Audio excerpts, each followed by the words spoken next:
Beaucoup de choses ont été dites dans certains cercles au sujet des déclarations et discours parfois apparemment déséquilibrés de l'amiral Fisher. Et pour être honnête, son utilisation des majuscules, des triples soulignements, de formulations très pompeuses et de beaucoup d'encre rouge signifie qu'il s'épanouirait probablement sur Internet de nos jours.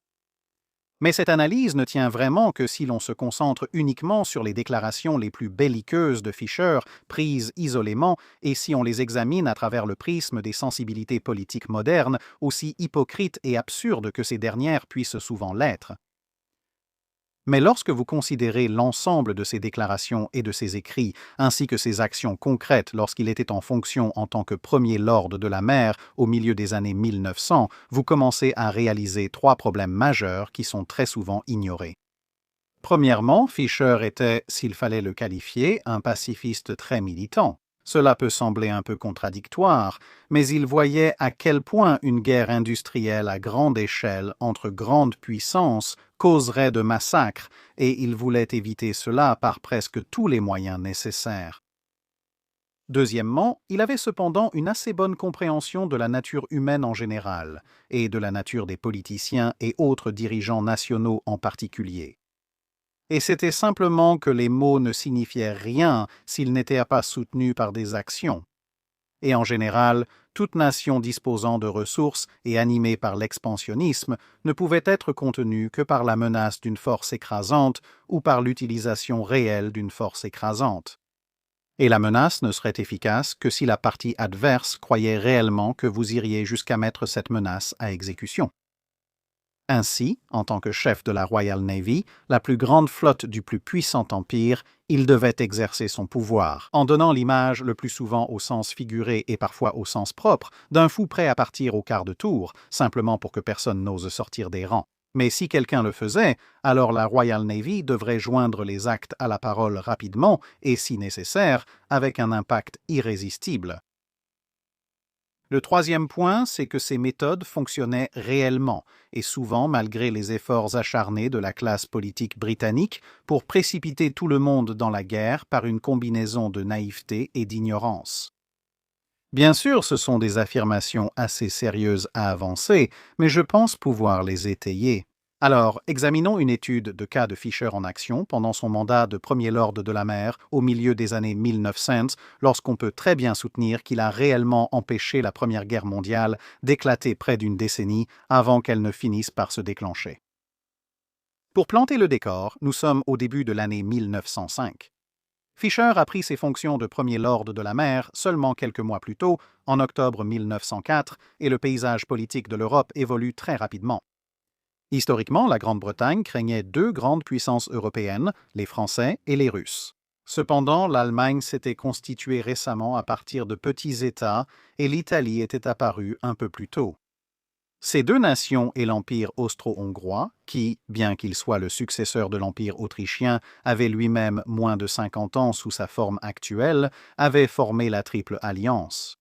Ce bloc de puissance, selon les Britanniques, pouvait menacer la Méditerranée, la mer du Nord, l'Atlantique et d'autres régions. Avec des marines entièrement séparées, était évidemment très préoccupant, sans parler de leurs ambitions potentielles de dominer l'Europe continentale.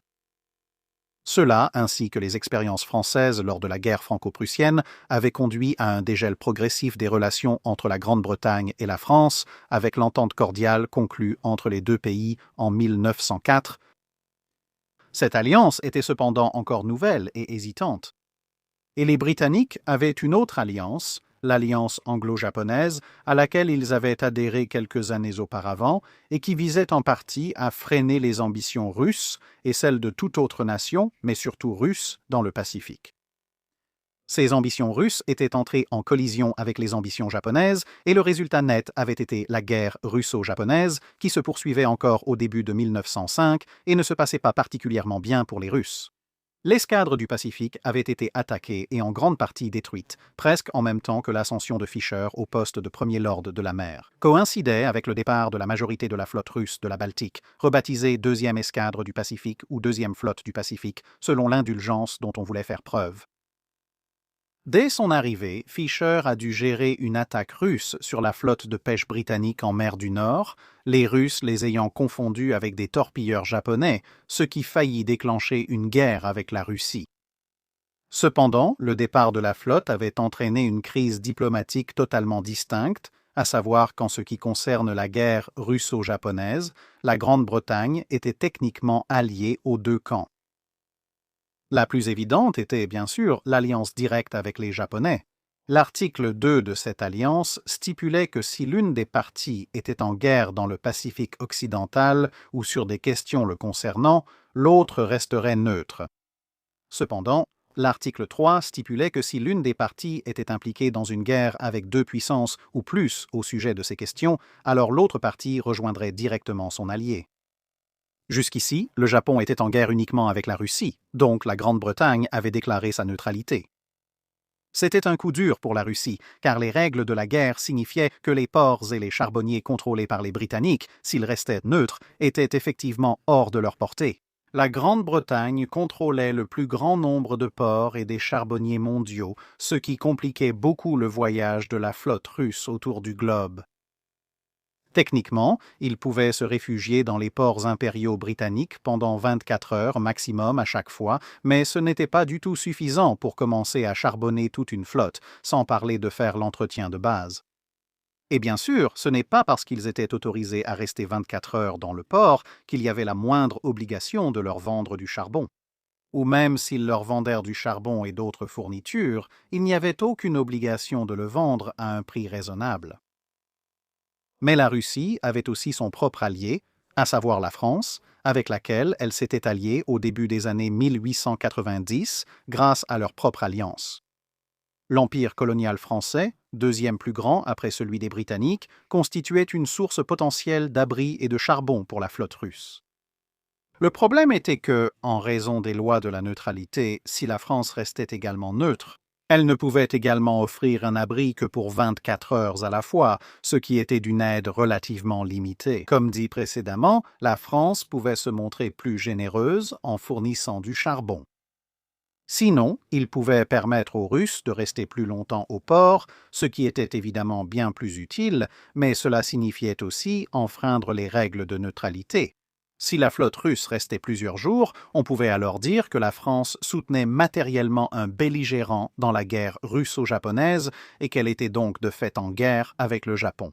Cela activerait l'article 3 de l'Alliance anglo-japonaise et forcerait la Grande-Bretagne à déclarer la guerre à la France et à la Russie pour soutenir le Japon. Cela mènerait probablement à l'anéantissement de la flotte russe avant qu'elle n'atteigne le Pacifique, et à la probable destruction de la flotte française et la perte des colonies françaises d'outre-mer au profit des Britanniques et Japonais, puisque la Marine nationale de 1905 n'était pas en mesure de défier réellement la Royal Navy. Mais bien sûr, cela posait le deuxième problème, moins évident. La Grande-Bretagne, comme nous l'avons dit, était désormais alliée à la France, principalement pour contenir l'Allemagne. Il n'était donc pas dans l'intérêt de la Grande-Bretagne ou de la France de vraiment s'affronter, car cela les affaiblirait et les diviserait, alors que l'Allemagne pourrait exploiter la situation à son avantage.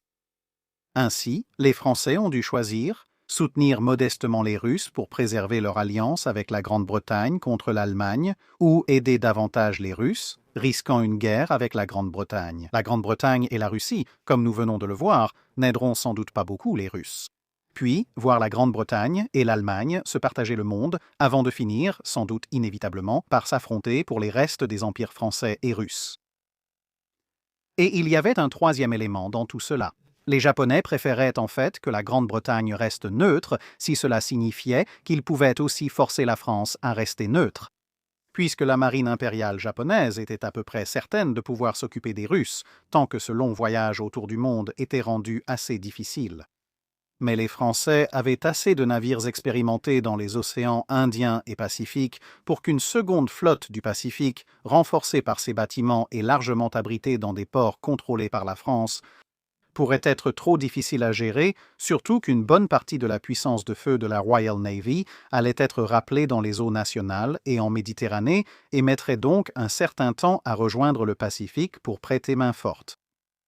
Alors qu'une guerre dans le Pacifique plongeait l'Europe dans une confrontation à la mexicaine entre puissances armées, le Kaiser saisit l'occasion de déstabiliser le continent au profit de l'Allemagne, ce qu'il fit.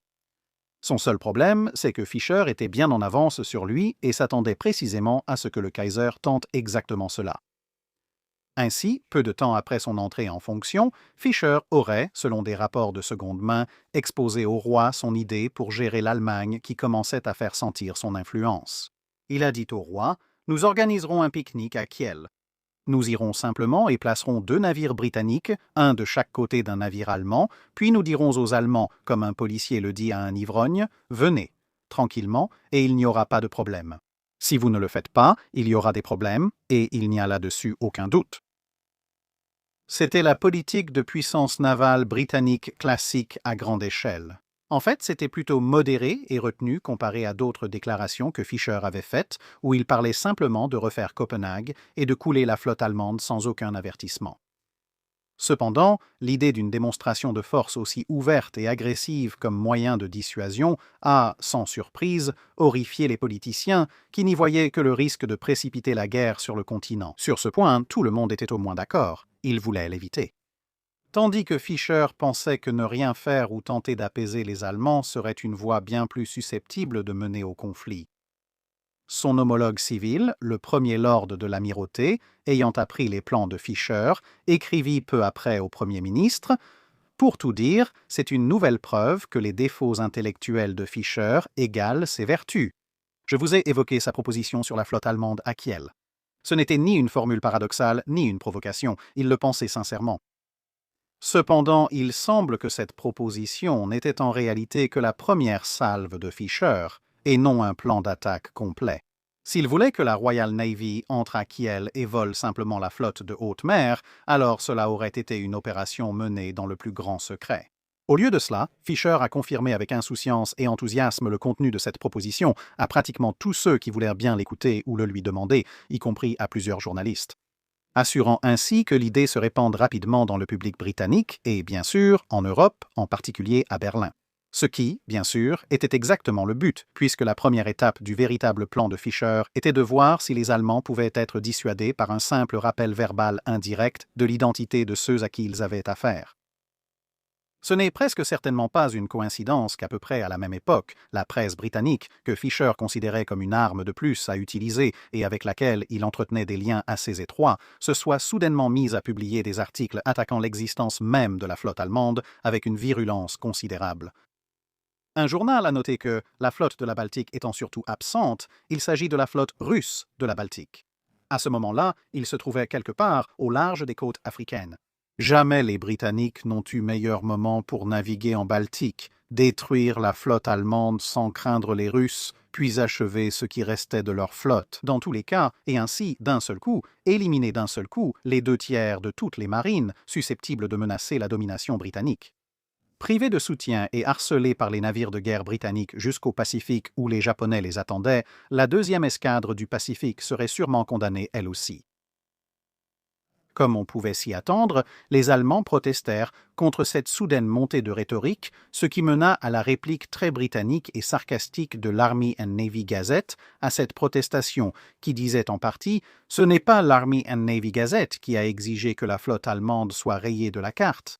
Nous avons simplement fait remarquer que la flotte britannique, à l'heure actuelle, n'a aucune affaire particulièrement importante à traiter. » Bien sûr, sous-entendre que la Royal Navy pourrait tout simplement aller détruire ou voler l'intégralité de la flotte de combat allemande, en partie par simple ennui, n'a fait qu'attiser davantage la colère des Allemands. C'était le but. Plus les Allemands étaient en colère face à la menace, plus cela servait, espérait-on, les intérêts britanniques. Ils pourraient réaliser que la Grande-Bretagne pouvait effectivement faire cela, et donc il vaudrait mieux, peut-être, ne pas provoquer ceux qui en étaient capables. En début d'année, les Allemands étaient presque convaincus que c'était vrai. L'absence de tout démenti officiel aux articles de presse, combinée au renforcement continu de la Royal Navy dans les eaux territoriales par Fischer, signifiait qu'une telle attaque était effectivement sérieusement envisagée, voire même activement planifiée, à ce moment précis. Lorsqu'on les interrogeait, bien sûr, les diplomates britanniques niaient qu'une telle attaque soit prévue.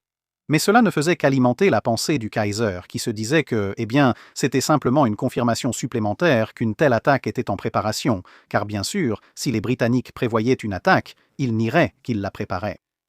Ainsi, Au début de 1905, le Kaiser avait donné l'ordre de préparer sa flotte à une possible attaque surprise ce printemps-là, demandant à la fois à l'armée et à la marine comment ils pourraient au mieux la combattre. Leur meilleure idée fut une attaque préventive de leur propre chef. Lorsqu'ils pensaient que les Britanniques pourraient être en mer, l'armée allemande devrait se mobiliser rapidement et envahir le Danemark de tous les pays, car cela leur donnerait le contrôle des détroits danois, les passages entre les différentes îles qui composent la partie orientale du Danemark et qui séparent le Danemark et la Suède. Dans ces eaux étroites et quelque peu traîtresses, qui nécessitaient généralement des pilotes locaux pour guider les navires, on espérait qu'une combinaison de mines, de torpilles, des défenses côtières danoises, du manque de guides locaux et de la nature confinée des passages, limiter l'avantage numérique des Britanniques permettrait de repousser toute flotte britannique avec succès. Bien sûr, s'ils se trompaient et que les Britanniques ne venaient pas, ou même s'ils envahissèrent le Danemark un peu trop tôt, disons, pendant que les Britanniques étaient encore au milieu de la mer du Nord, alors soit les Britanniques ne viendraient pas du tout, soit ils pourraient faire demi-tour en pleine approche. Ce qui laisserait les Allemands dans la situation d'avoir envahi au hasard un voisin neutre, apparemment sans autre raison que la pure paranoïa. Cela ferait de l'Allemagne un paria international, faisant directement le jeu des Britanniques. La Grande-Bretagne pourrait demander une conférence internationale et y exiger que la majorité de la flotte allemande soit transférée par traité à d'autres puissances. Sûrement à eux, car il était évident que le Kaiser ne pouvait pas recevoir 2 fois les jouets des grands. Mais vous vous souviendrez que j'ai mentionné que les Allemands avaient déjà vu une occasion de profiter de la situation politique générale et que Fischer, par ses fuites dans la presse et ainsi de suite, y répondait.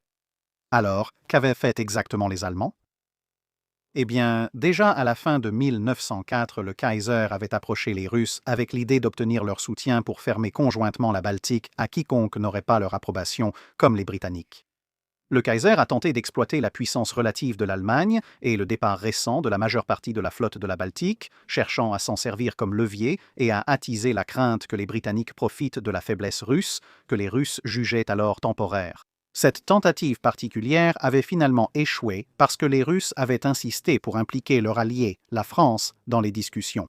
Le Kaiser voulait informer les Français seulement après l'accord, pensant qu'il préviendrait sûrement les Britanniques à cause de l'entente cordiale. Les Britanniques attaqueraient aussitôt, avant la fin des préparatifs défensifs.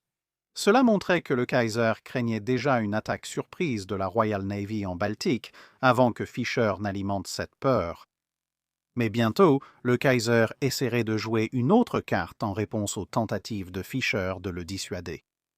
Mais alors que la panique immédiate de janvier 1905 commençait à retomber en Allemagne, un ami de Fischer dans l'administration civile de l'amirauté prononça un discours dans lequel il déclara, en partie, que si la guerre éclatait, la Royal Navy britannique porterait son coup en premier avant même que l'autre camp ait le temps de lire dans les journaux que la guerre avait été déclarée, ce qui aurait tout aussi bien pu être précédé par « l'amiral Fischer dit », étant donné à la fois le langage et le moment choisi.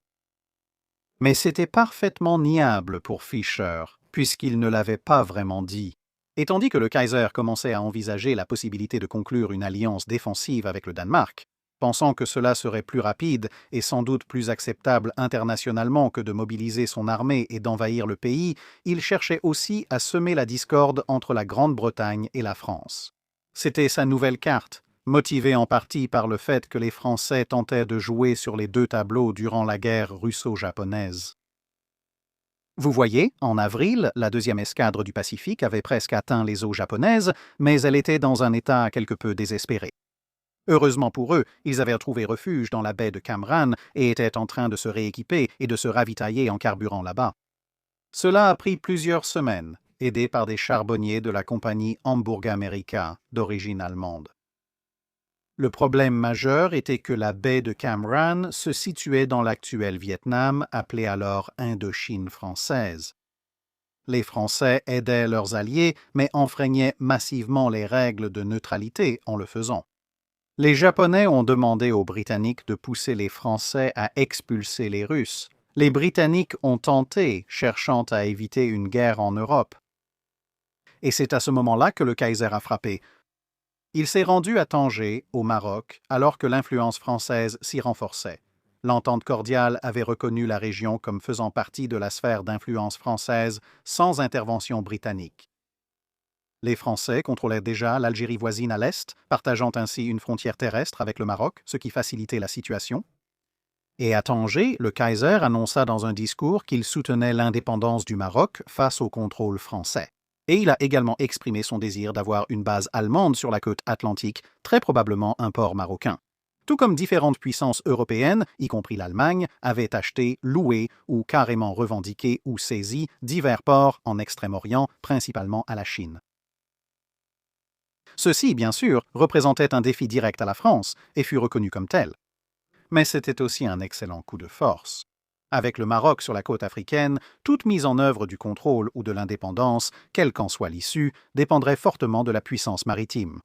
Et cela signifiait la nécessité d'obtenir au moins l'approbation tacite, voire même l'assistance directe de la Royal Navy.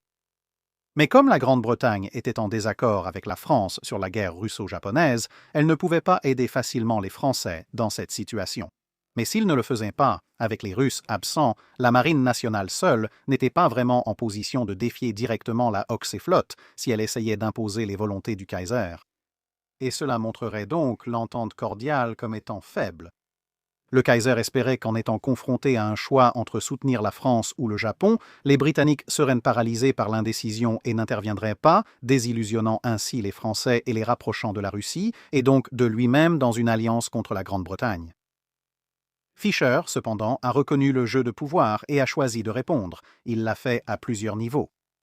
Publiquement, il a écrit au gouvernement que, sans aucun doute, les Allemands souhaiteraient avoir un port sur la côte du Maroc, et cela sans la moindre hésitation. Un tel port en leur possession serait extrêmement préjudiciable pour nous d'un point de vue naval et devrait constituer un casus belli, une cause de guerre, à moins que nous n'obtenions Tanger, ce qui serait peut-être, mais seulement peut-être, une contrepartie. C'est une excellente occasion de combattre les Allemands avec les Français. J'espère vraiment que vous y arriverez. Je ne me considère pas comme un diplomate, bien sûr. C'est l'euphémisme du siècle, là. Mais il me semble que l'empereur allemand portera un grand préjudice à la splendide et croissante entente anglo-française. S'il peut marquer des points maintenant, même juste en écartant M. de Classer, le ministre français des Affaires étrangères opposé au discours du Kaiser au Maroc et que les Allemands voulaient faire limoger, j'espère seulement que vous enverrez un télégramme à Paris disant que les flottes anglaises et françaises sont unies. Nous pourrions prendre la flotte allemande, le canal de Kiel et le Schleswig-Holstein en 15 jours.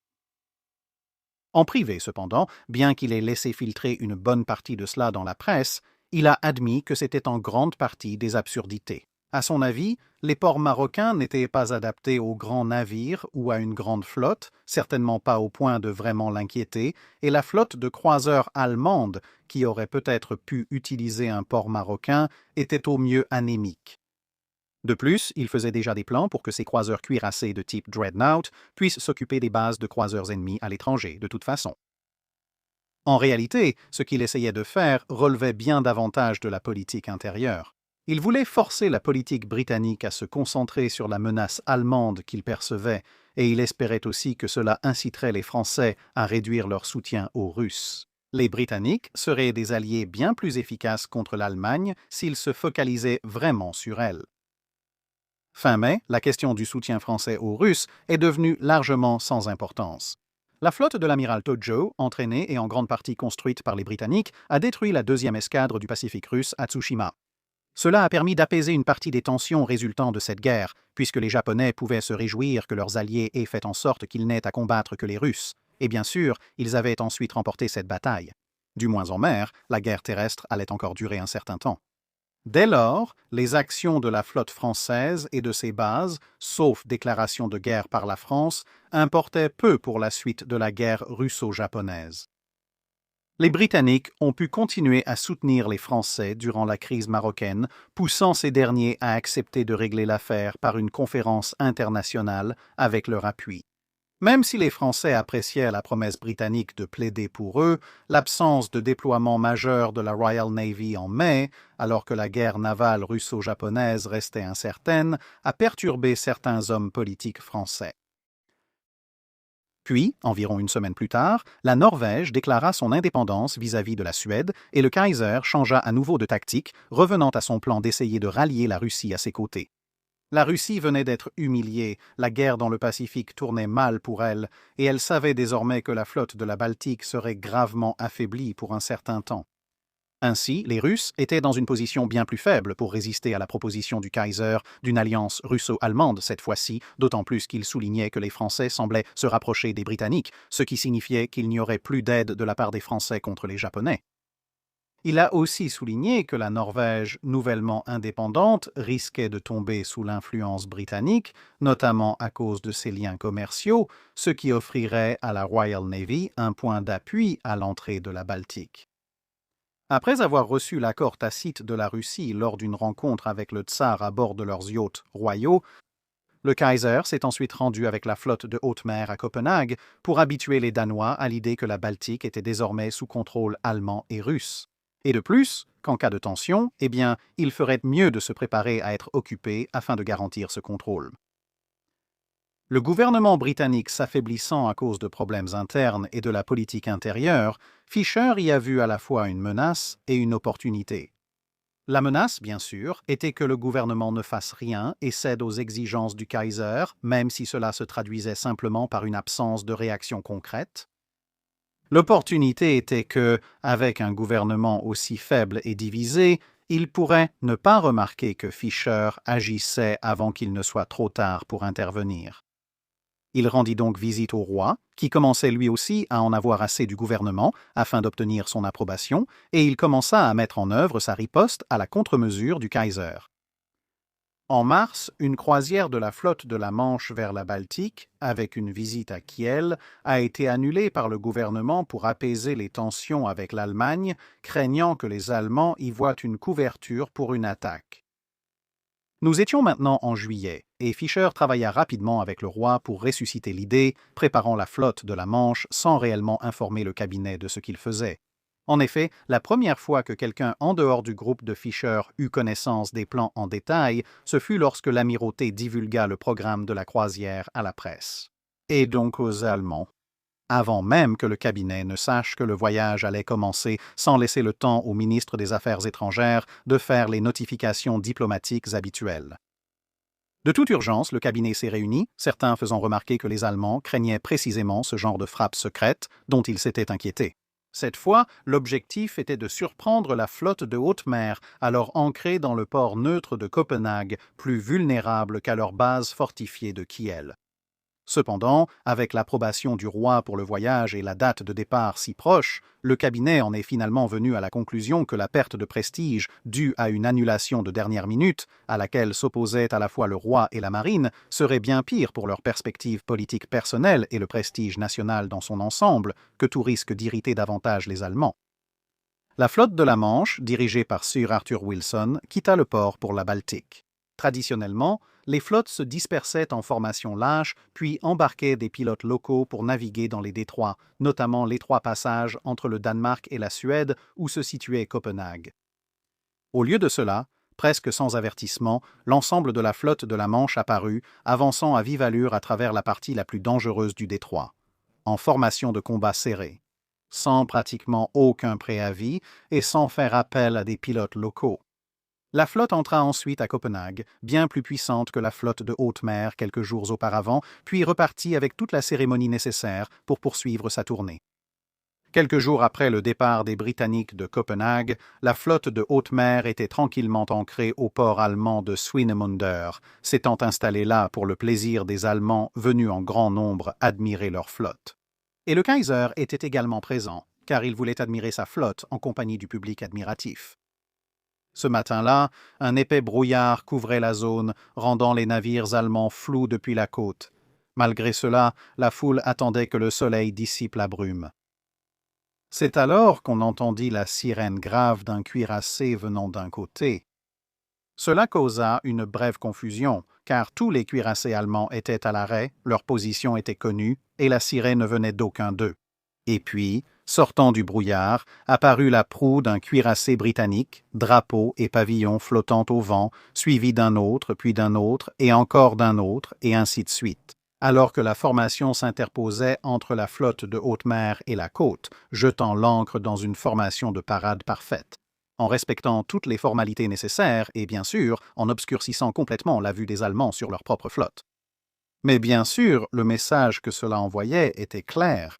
la Royal Navy pouvait et allait entrer dans la Baltique sans préavis, quand elle le voulait, où elle le voulait, en force, et pouvait littéralement surgir du brouillard à bout portant dans vos propres ports. L'effet a été rapide et plutôt immédiat. Les Russes réalisèrent soudain qu'ils n'approuvaient pas les propositions d'alliance du Kaiser, tandis que l'escadre du Nord française et la flotte de l'Atlantique britannique organisaient des visites réciproques à Brest et à Portsmouth. Alors que la flotte de la Manche achevait sa tournée en Baltique et rentrait, la presse française affirmait que les Britanniques avaient accepté de prendre le canal de Kiel et d'y débarquer 100 000 hommes si la France était attaquée. Les Allemands ont protesté, tandis que les gouvernements britanniques et français ont refusé de confirmer ou nier ces plans. Il s'avère que l'Amirauté avait effectivement élaboré de tels plans, bien qu'on ignore encore s'ils avaient promis de lier l'exécution de ces plans aux relations anglo-françaises. On sait cependant que Fisher jouait un rôle clé dans cette planification et, comme nous l'avons vu, utilisait souvent des fuites stratégiques pour faire avancer ses plans de manière à pouvoir nier son implication. Quoi qu'il en soit, l'ensemble du plan de guerre européen-allemand, le plan Schlieffen, a vu un tout nouvel appendice ajouté au cours des années suivantes, détaillant quelle serait la réponse à une telle attaque. Cela aurait détourné des centaines de milliers de soldats d'une attaque contre la France, même si celle-ci était en cours. Même si cela signifiait arrêter la dite avancée, pendant que ces troupes partaient affronter l'armée britannique qui, vraisemblablement, les attendrait à la frontière germano-danoise. En conséquence, l'Allemagne a arrêté de faire pression sur l'Alliance européenne pour l'instant. La conférence d'Algésiras, l'année suivante, a rendu le contrôle du Maroc aux Français, les conditions et objections allemandes ayant toutes été écartées. Et face à la perspective du retour de la flotte de la Manche dans la Baltique en 1906 pour une nouvelle croisière, le Kaiser en fut réduit à « Veuillez informer les officiers de ne pas aller à terre prendre des photos avec des Kodak, comme certains l'ont fait l'an dernier. Il est déjà malvenu de venir sans invitation, encore plus de faire de la reconnaissance. Nous avons un proverbe, même un ver se défend si on lui marche dessus. » Cette croisière a finalement été annulée à cause de l'instabilité politique en Russie, ce qui signifiait qu'ils ne pensaient pas pouvoir garantir la sécurité des détachements de la Royal Navy en permission à terre, mais les bases de la Triple Entente avaient été posées. Alors que la course aux armements navals anglo-allemandes s'accélérait, les plans allemands pour la décennie, surtout les écrits du Kaiser, cherchaient avant tout à empêcher l'entrée des Britanniques dans une guerre européenne, par peur que la Royal Navy s'abatte comme le marteau d'un dieu en colère. Les politiques de Fisher avaient permis de maintenir la paix, et il est notable que ce n'est qu'à mesure que les années 1910 avançaient, avec un gouvernement libéral fortement affaibli après les élections de 1910, que l'on chercha de plus en plus à adopter une politique d'apaisement et à minimiser les usages potentiels de la Royal Navy. Le Kaiser devint de plus en plus convaincu que la Grande-Bretagne resterait à l'écart d'une future guerre, ce qui contribua en partie à l'engrenage des décisions de 1914. Cela a finalement plongé le monde dans 4 années du genre de massacre industrialisé que Fisher avait cherché à éviter et qu'il avait réussi à empêcher pendant quelques années. C'est tout pour cette vidéo. Merci d'avoir regardé cette vidéo. Si vous avez des commentaires ou des suggestions de navires à examiner, dites-le nous en commentaire. N'oubliez pas de commenter la publication épinglée pour les questions de la rubrique Cale sèche.